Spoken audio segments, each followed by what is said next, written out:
નમસ્કાર. ખબર છે, ભારતમાં કરોડો લોકો શેર બજારમાં પૈસા લગાવે છે, પણ મોટા ભાગના લોકો માટે એ આજે પણ એક મોટો જુગાર જ છે. તો ચાલો આજે આપણે આ જ ગૂંચ ઉકેલવાના છીએ અને એ સમજવાના છીએ કે શેર બજાર ખરેખર છે શું, એક જુગાર કે પછી એક પાક્કો બિઝનેસ. અને જુઓ, આ કોઈ નાનો સૂનો સવાલ નથી. આના જવાબ પર જ બધો આધાર છે કે મહેનતથી કમાયેલા પૈસા વધશે કે પછી સીધા પાણીમાં જશે. તો ચાલો આ સવાલના ઊંડાણમાં ઉતરીએ અને જોઈએ કે સાચી વાત શું છે.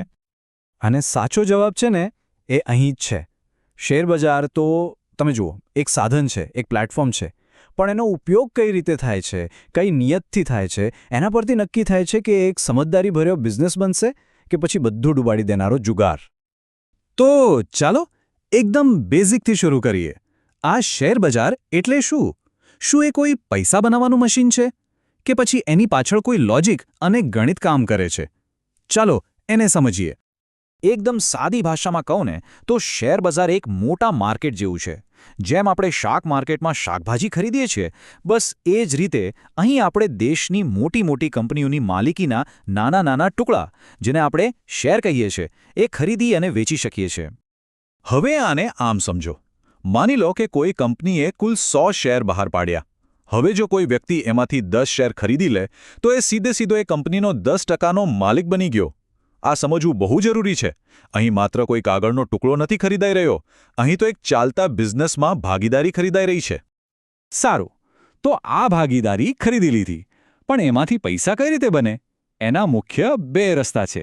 પહેલું, જેવી કંપની સારું કામ કરે અને મોટી બને, એના શેરનો ભાવ વધે છે. અને બીજું, ઘણી સારી કંપનીઓ શું કરે છે કે પોતાના નફામાંથી થોડો હિસ્સો પોતાના શેરહોલ્ડર્સને, એટલે કે માલિકોને વહેંચે છે, જેને ડિવિડન્ડ કહેવાય છે.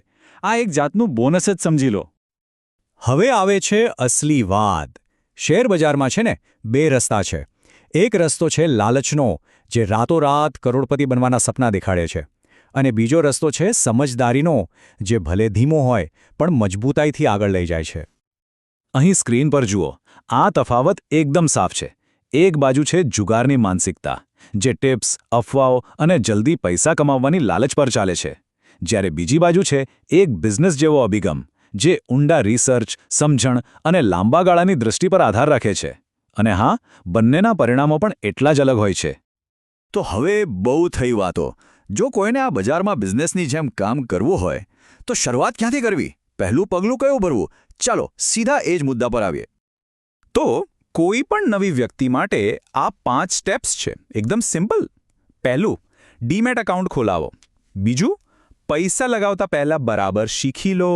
ત્રીજું, એકદમ નાની રકમથી શરૂઆત કરો. ચોથું, સીધા શેરમાં પડવાને બદલે મ્યુચ્યુઅલ ફંડ કે એસઆઈપી જેવા વિકલ્પો જુઓ. અને પાંચમું, જે સૌથી અગત્યનું છે, લાંબા ગાળાનું વિચારો. ચાલો આ બધાને થોડું વિગતમાં જોઈએ. પહેલું કામ, ડીમેટ એકાઉન્ટ. આ કંઈ રોકેટ સાયન્સ નથી.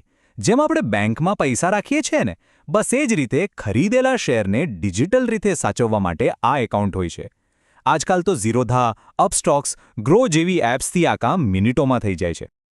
અને બીજું, અને કદાચ સૌથી અગત્યનું સ્ટેપ, શીખવું. યાદ રાખજો, જાણકારી વગર શેરબજારમાં ઉતરવું એ આંખે પાટા બાંધીને હાઈવે ક્રોસ કરવા જેવું છે. એટલે પૈસા રોકતા પહેલા થોડો સમય કાઢીને આ બધી બેઝિક વસ્તુઓ શીખવી ખૂબ જ જરૂરી છે. શરૂઆતમાં છે ને વધારે પૈસા નાખવાની ભૂલ બિલકુલ નહીં કરવાની. બસ 500 કે 2000 રૂપિયા જેવી નાની રકમથી શરૂ કરો. અને આને રોકાણ નહીં પણ માર્કેટ શીખવાની ટ્યુશન ફી ગણજો.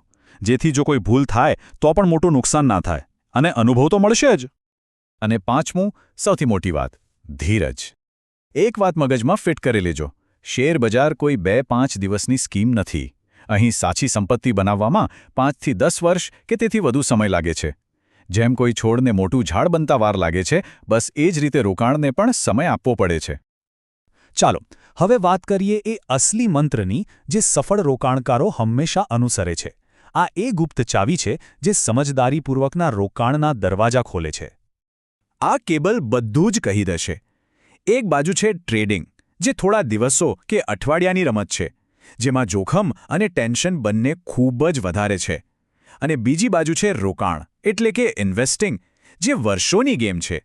એમાં જોખમ ઓછું છે અને માનસિક શાંતિ પણ વધારે છે. તો એકદમ સાફ વાત છે.